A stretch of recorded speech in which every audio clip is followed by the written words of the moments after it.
Buenas tardes, tutora y compañeros. Me presento, soy Luis Eduardo Barras Sandoval, estudiante de Ciencias Políticas de tercer semestre en la Universidad Nacional Abierta de Distancia UNAM. El día de hoy vamos a hablar de las diferencias del Estado de Derecho y el Estado Social de Derecho. El Estado de Derecho se centra en el imperio de la ley y la igualdad ante la misma. El Estado solo puede hacer lo que la ley le permite. Por el otro lado encontramos el Estado Social de Derecho.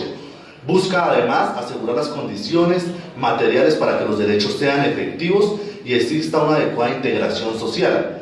El Estado debe proteger los derechos de las personas y garantizarle oportunidades para ejercerlos. Colombia se define en su constitución política como un Estado social de derecho. El nuevo constitucionalismo. El nuevo constitucionalismo es una corriente que surge a finales del siglo XX y a inicios del siglo XXI, principalmente en América Latina. Este nuevo constitucionalismo se caracteriza por la búsqueda de la protección de los derechos individuales y colectivos como la Constitución como norma suprema. Ahora vamos a hablar del constitucionalismo europeos.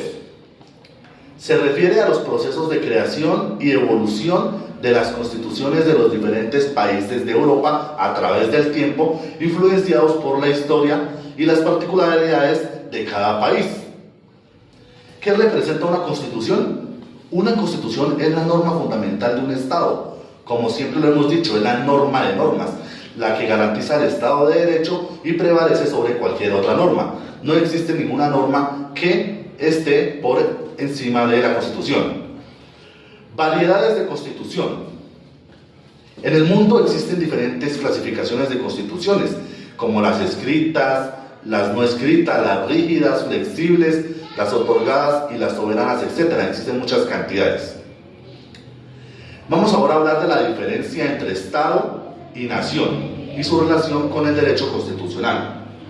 Hablemos primero del Estado. El Estado es una organización política y jurídica que ejerce soberanía sobre un territorio y una población específica.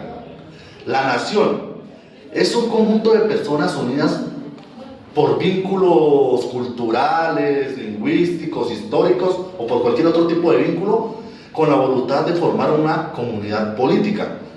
El derecho constitucional regula la organización del Estado y su relación con la nación, estableciendo derechos y deberes de todos los ciudadanos y una forma de gobierno. Características de la Asamblea Nacional Constituyente de 1991. Las características principales de esta Asamblea Nacional Constituyente de 1991 en Colombia son que fue pluralista, estuvo conformada por 70 miembros de diversas corrientes o partidos políticos, tales como Partido Liberal, Alianza Democrática, el M19 en ese momento, Salvación Nacional, Partido Conservador y algunos partidos indígenas. Fue participativa. Fue el resultado de una masiva expresión ciudadana que lo solicitó una nueva constitución, además que permitió la participación y representación de algunos grupos guerrilleros desmovilizados. Fue consensuada. Las decisiones se tomaron con el voto favorable de la mayoría de los miembros, lo que promovió el consenso entre las diferentes fuerzas políticas. Fue autónoma la Constitución de 1991. Aunque el gobierno presentó un proyecto de constitución, los delegados declararon su autonomía para abordar ciertos temas, la mayoría de los temas. Fue eficaz. Se cumplió con las funciones asignadas en un plazo de 6 meses, entregando un texto de 380 artículos y 60 normas transitorias aproximadamente. Fue innovadora, creó figuras como la tutela, la Corte Constitucional y dio gran importancia a la diversidad étnica y cultural. Fue inclusiva, buscó garantizar la efectividad de los derechos, libertades, garantías de todos los ciudadanos, incluyendo a las minorías étnicas, que no eran tenidos en cuenta en la anterior Constitución. Fue histórica, reemplazó la Constitución de 1886, que había sufrido diversas reformas, y fue considerada por algunas personas como una sábana de retazos, como la llamaron algunas personas en cierto tiempo. Fue trascendental, ya que marcó un hito en la historia política de Colombia, sentando las bases para el Estado social y democrático y el Estado social de derecho.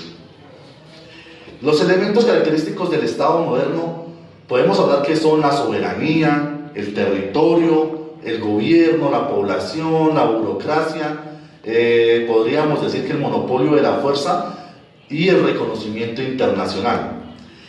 ¿Qué elementos son del Estado liberal? División de poderes, el imperio de la ley, el reconocimiento de los derechos individuales, sistema representativo y las economías de los mercados. Muchas gracias, espero haya respondido todas las dudas e inquietudes. Estaré atento.